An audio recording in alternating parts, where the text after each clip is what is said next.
Good morning, or afternoon, or evening, whatever it may be for you.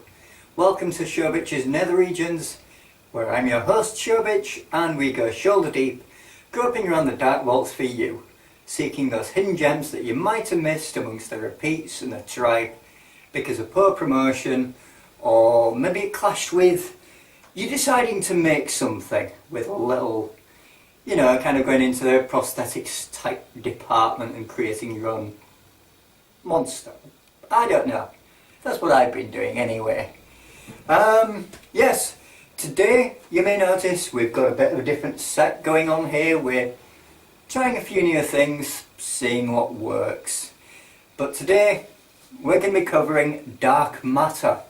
Dark Matter is a brilliant show. It's on Sci-Fi. And it's about the 6-person crew of a derelict spaceship. They awaken from stasis with no memory, no idea who they are, where they are, what they're doing at all. The only clue to their identities is cargo bay full of weaponry and a destination logged into the computer of the ship to a mining colony, which it's about to become a bit of a war zone. But you'll have to watch the show to find out what's actually happening. Will these people with no memory turn their back on who they once were? Will they create a new life for themselves? What were they before? Who knows? Well, I know because I've seen season 1. Do you know? If you do know, be sure to make sure that you put in the comments, wherever the comment section may be, that it is a spoiler. Okay? Thank you very much. Anyway, what makes it special? Well, it's been described as the bastard mudchild of Firefly and something else. If that's not a good enough reason, well, you've got the Firefly style humour and action and adventure and explosions and gunfire and a whole host of cast members that are absolutely awesome. The music, the score, absolutely brilliant. That both sets the scene, it sets the emotion, it sets the era. Plus you've got 6 strangers on a ship and an android. What more could you want than that? Well, maybe if one of the characters decides to name their guns, like number 3 does, and 4, of course, names his sword Monday. Why does he name his sword Monday? Let's face it, if you've got a samurai sword up against your neck, it's like it's a Monday, and everybody hates Mondays. Even I do. Yeah, it's what I call Garfield syndrome. Who stars in it though? Well, we have Mark Bendavid. I think I pronounced that right. I haven't the foggiest. Mark, if you're listening, get in contact, let us know. Did I say your name right? You might recognise him, however, as Scott Brandon from Bitten.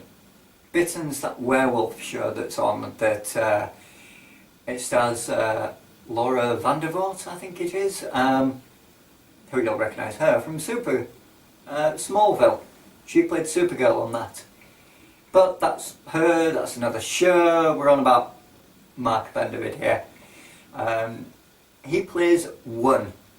Yep, all these people, they've woken up, no idea who the hell they are. So what better way than naming themselves in the order that they woke up from these stasis pods. So Mark plays number 1. He's kind of the nervous guy. He's really kind of got a good heart.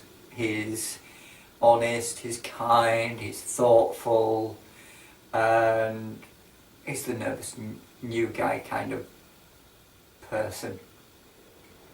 But with a history. The history comes out slowly as the show goes on during season 1, so stay tuned, watch it, brilliant. Next up we have number 2. Second one out of the pod was Melissa O'Neill. If you've ever played the Division video game, she plays the voice of Fei Lao. Yep, She does the voice for Fallout in The Division. Not played that game myself, but I've heard very good things about it. In her role as 2, she seems to take kind of a captain role. She's very dominant, she's very controlling, she knows how things work, she knows how to get things done, and she's a brilliant delegator. She really, really is. Plus, as a bit of a spoiler, a lot of the guys on the show, within the show, do spend a lot of time staring at her bum. Yep, she does have a cracking ass, to be fair, but that's my tastes. Watch the show, see what you think. Do you think she's an attractive woman? Do you think she's got certain better features? You might not. Next up we have 3. Third one out of the pod was Anthony Lemke. Of course, these names I'm giving you now, these are the actor names, not the cast character names. His character name is 3. Played by Anthony Lemke, who he was in Lost Girl as Ryan Lambert. And he's not the only person in the crew that is from Lost Girl, but we'll get on that in a bit. He's the gung-ho, shoot first, ask questions later, and he names his guns. He does. He's also got a knife that he keeps in his sock, but he doesn't name that because, well, that'd be a bit stupid, wouldn't it? Personally, I think the name should have been given to the knife, but that's me. Yeah, he's bold, he's crass, he's crude. If he can make a quick buck, he'll do it. Anytime, anywhere. He'd tell his grandmother if he knew who his grandmother was. But of course, amnesia doesn't know. Next up we have number 4. Fourth one out of the pod was played by Alex Mallory Jr. Mallory Jr., sorry. Wonderful, wonderful bloke. I've actually spoken to him on several occasions during the start of the first season of Dark Matter on Twitter. He's a lovely man, and if you check out his IMDb, not only does he do the acting, he's got black belts, he's done basketball championships, he's an all-rounder. If he sets his mind to anything, he'll do it, and he'll do a damn good job. And within this, still once again, he does a brilliant, amazing job. He also played Hero in a TV series called True Justice. Not seen that one myself. I am going to have to check it out. But within Dark Matter, however, he's the colder type of person. He's clinical, he's calculating. He'll stand at the back and quietly observe whilst he names his sword Monday and sharpens his sword.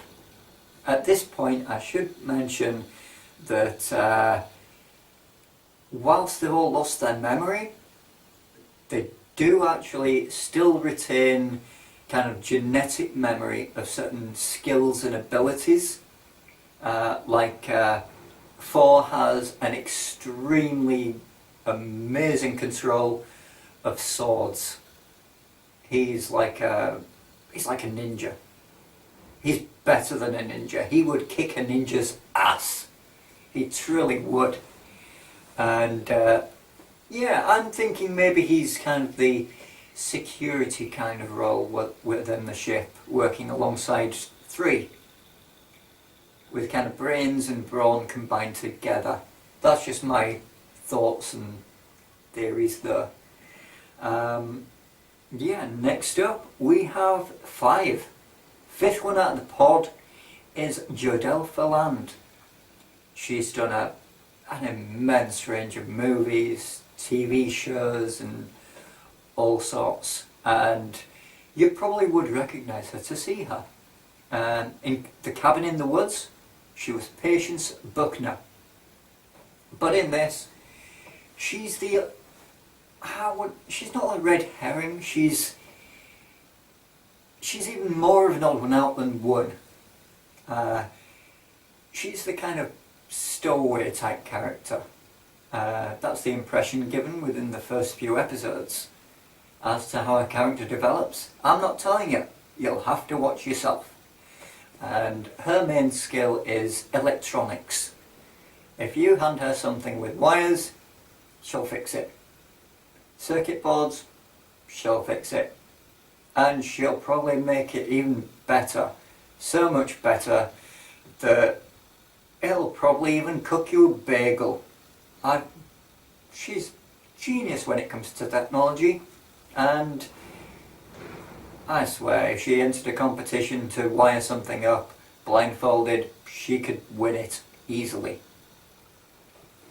Next up, the sixth one to emerge from the pods was played by Roger Cross. You may know him as Travis Verta from Continuum. Personally, I wasn't a fan of Continuum, but that was in no way related to his acting skills. He's a brilliant actor, and he was also in Chuck as a one-off episode where he was a ring agent. And as I said, brilliant actor. His kind of role, his skill that he's retained through genetic memory is piloting the shuttle, which of course is going to come in handy when leaving the Raza and going down to the planet's surface, which with the mining colony in the first episode. What actually happens on the surface, not telling you. You'll have to find out. Finally, we have the wonderful Zoe Palmer. She plays the android on the ship. Kind of like in Andromeda, you had Lex. Was it Lex?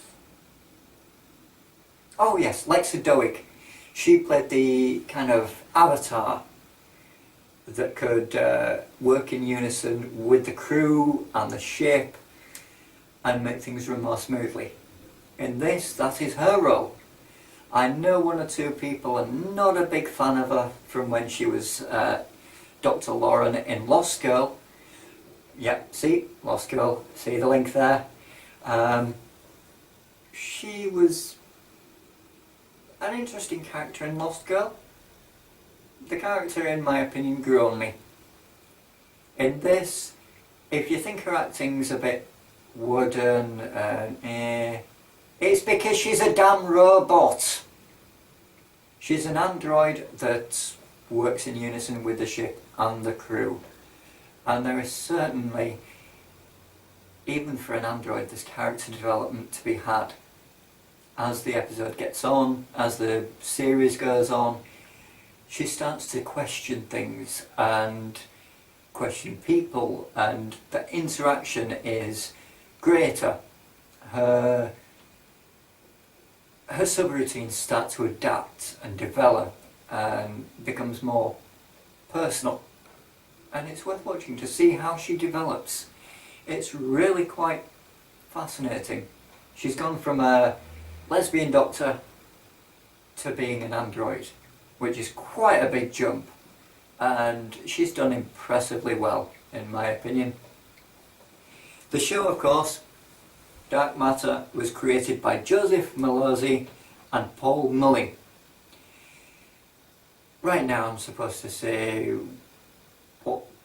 individually what they were supposed to have done before, but to be fair, they've both worked together as executive producers on Stargate SG-1, Stargate Atlantis, and The Aberration, the really shocking, dismal display that was Stargate Universe. I only watched one episode. Even that was hit and miss because I just couldn't watch it. I'm sorry, Joseph and Paul, couldn't do it.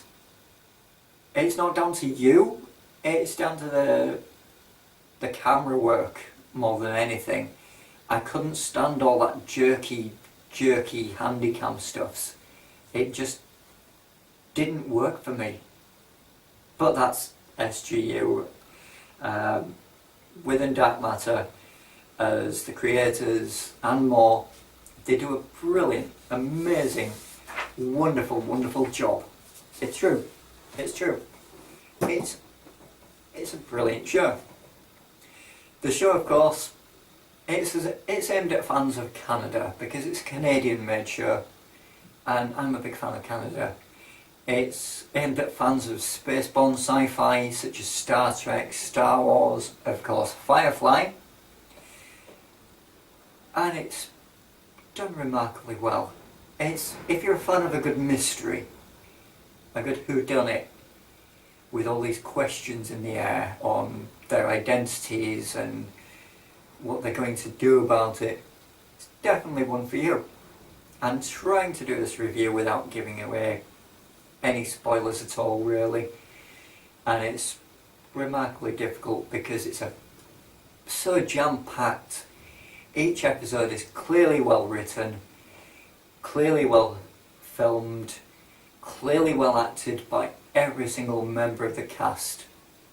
It's a pleasure to watch. It's of course set in space, in the future. Which part of the future there? Well, it's set in a part of the future where one of the lines in it does mention a Star Wars movie, and it was well into the 50s. Yeah, over 50 Star Wars movies have been made by this point in time that they're set in. It's impressive that they managed to get a Star Wars reference into such a show. It's genius, if you ask me. It is, of course, airing on the Sci-Fi Channel. As of now, as of filming this particular episode, the first episode of Season 2 begins at 8 PM this Monday, 4th of July, on Sci-Fi UK. And I'm certainly going to be tuning in myself to watch that. The first season, however, is available on DVD, so go out to HMV or Computer Exchange or buy it online at your DVD stockists, whichever you prefer. Buy it, watch it again, and just for good measure, watch it again. It's a brilliant show full of action-packed excitement. It's got a bit of romance in there to get the missus involved in watching it. It's got gunfire, it's got sword fighting, it's got intrigue, it's got mystery, and it's got 6 random people that don't know each other right from the very beginning, discovering who they are. Even the android has kind of a Pinocchio syndrome going on, not quite wanting to be a real person, but wanting to be more and do more for the crew and better itself, better the subroutines and do the better job. I'm recommending it because it's a brilliant, amazing show, and I'm considering it a hidden gem because, well, I've got a fair few people on my personal Facebook page and on my Twitter, and the only people that really seem to mention it are the Sci-Fi Channel and the cast and crew and myself. There's not that many people that are promoting it here in the UK, and they should be. That's why I am. So go out and watch it. Support these actors. They're brilliant actors and they deserve it. They've worked very hard. Even the cast, even the crew, they've all worked very, very hard to bring a top quality show to the silver screen, to your living rooms, for you the viewer. So go help them out and watch it because it's brilliant. If you loved Firefly, you'll love this even more. It's kind of a Firefly 2.0, but with nothing to do with Joss Whedon at this stage. So go out, go watch Dark Matter, go watch it because of Mark Bendavid, because of Melissa O'Neill, because of Anthony Lemke, because of Alex Malari Jr. Hashtag 4clan! Yes, got that in there. Yep, each of the cast members have their own hashtag based around their particular character.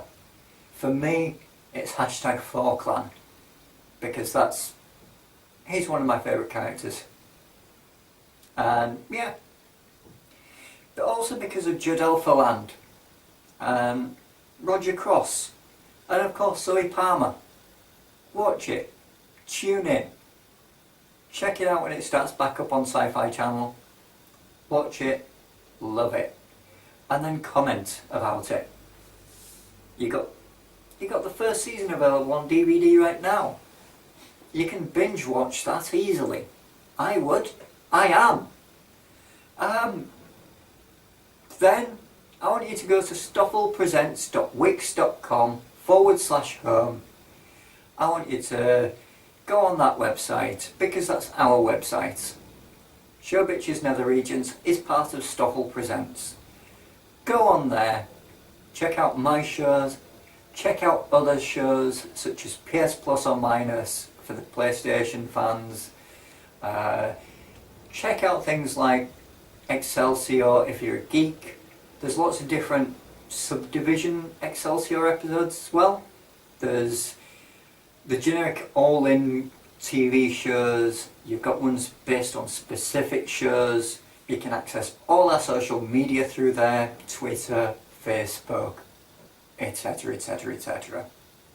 You can also go on to Patreon. Don't forget to click on our Patreon link and donate. We would be muchly appreciative if you would be able to donate. Be it a penny, be it a pound, be it £5,000. It enables us to create better sets, better lighting, which, as you can see, the sunlight is coming in through here and it's affecting the visuals. If you can donate, it means we can improve our sets to provide better quality viewing for you, the viewers. And it doesn't matter, even if it's only a small donation that's a one-off, it will be muchly appreciated. Right now though, I must thank you for watching. It's been a pleasure talking about Dark Matter because it's a brilliant, brilliant show. I absolutely love it. In fact, after I finished recording this, I'm going to go watch some more Dark Matter. Rewatch some of Season 1 because I can and because I want to. I shall bid you good day. Have a safe journey. Keep watching the skies. Hashtag 4clan.